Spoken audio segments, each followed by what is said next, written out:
Hey everyone, training at home today. Got a consult here pretty soon, but just getting ready for as soon as I'm done with that consult, I'm gonna film my training. Gonna do a little bit different style with the chest press to build my strength back up because I was jumping from the black Paraforce to the elite band.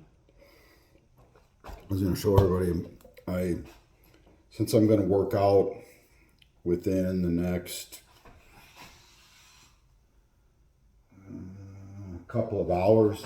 I want my food to be digested and ready to be used. So like usual, I got 5 eggs I chug. Got myself an avocado,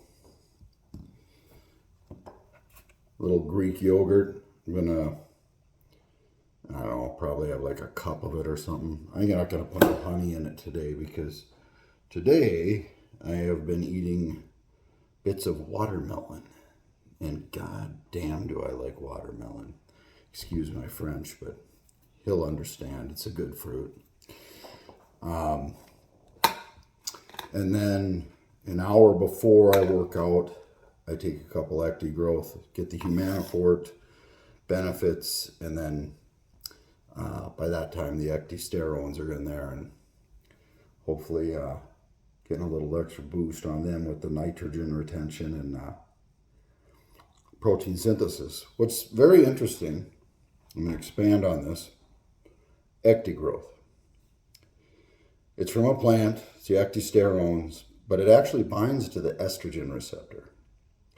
It doesn't seem to have an effect from studies that doesn't affect our hormone levels. Our hormones seem to work just fine because it doesn't fully trigger the estrogen receptor, so it's not estrogen.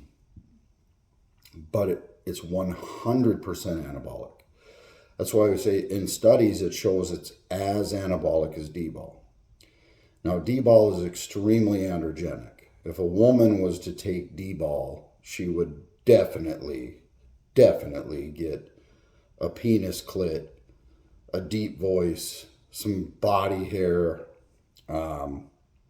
things like that. With the ecdysterones, they don't get that. It's 100% anabolic.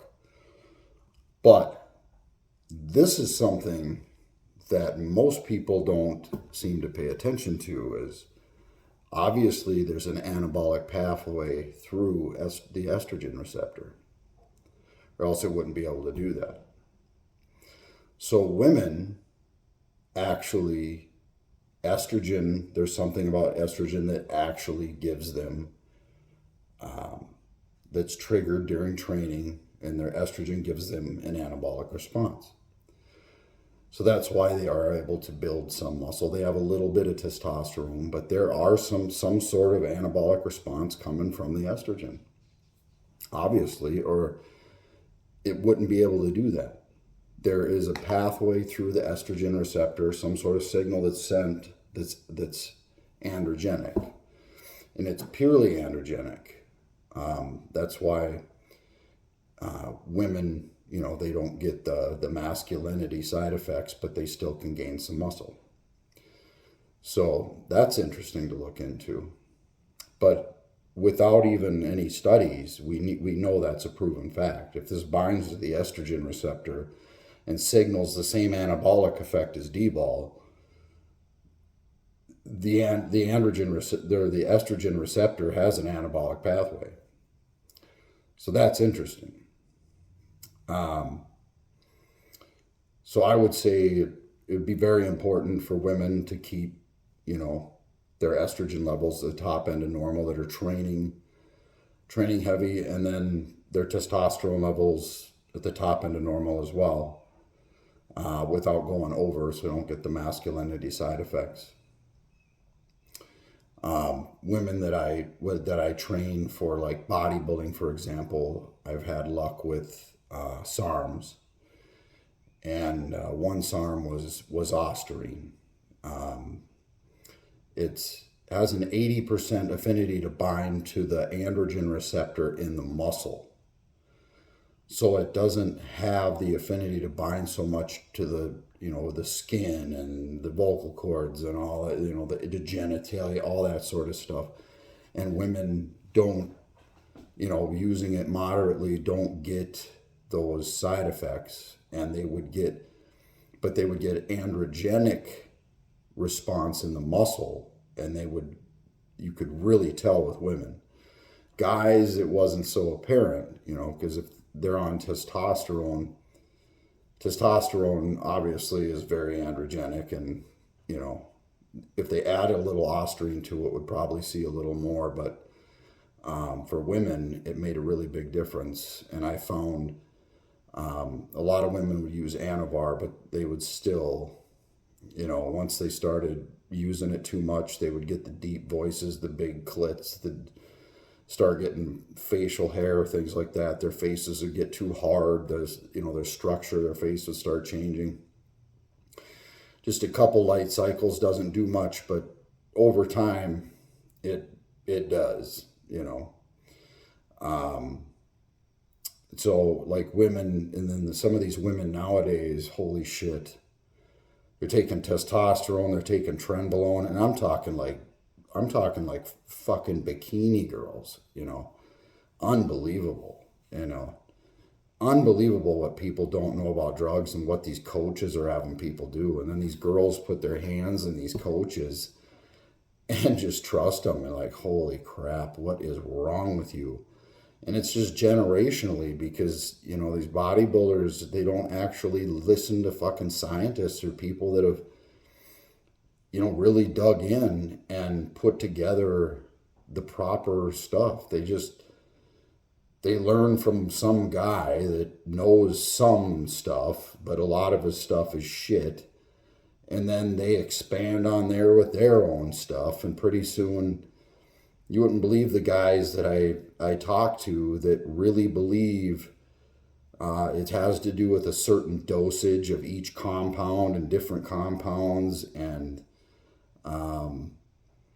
if you're so big, you have to take so much and all this kind of shit. And they are all wrong, Guys, look at Johan, for example. I'm flying to Sweden to train him pretty soon. We're going to do a series, video series that's going to be for sale with us, training him for his competition, his training, his diet, his posing, all that sort of stuff. And I have Johan taking less testosterone than most guys take for TRT doses, and 6 Humanifort a day. And he is a ripped 245 pounds. Okay? If that's, and we're proving it. I mean, we prove it, but then you say this to some guy that's been on 600 milligrams of shit, and they don't understand you, and they're just like, yeah, no way, no, so-and-so says this, and so-and-so's on 3 grams of this, and so-and-so. I don't give a shit what so-and-so's doing. So-and-so's been on shit for so long, he has to be on 3 grams to even gain a couple pounds of muscle anymore.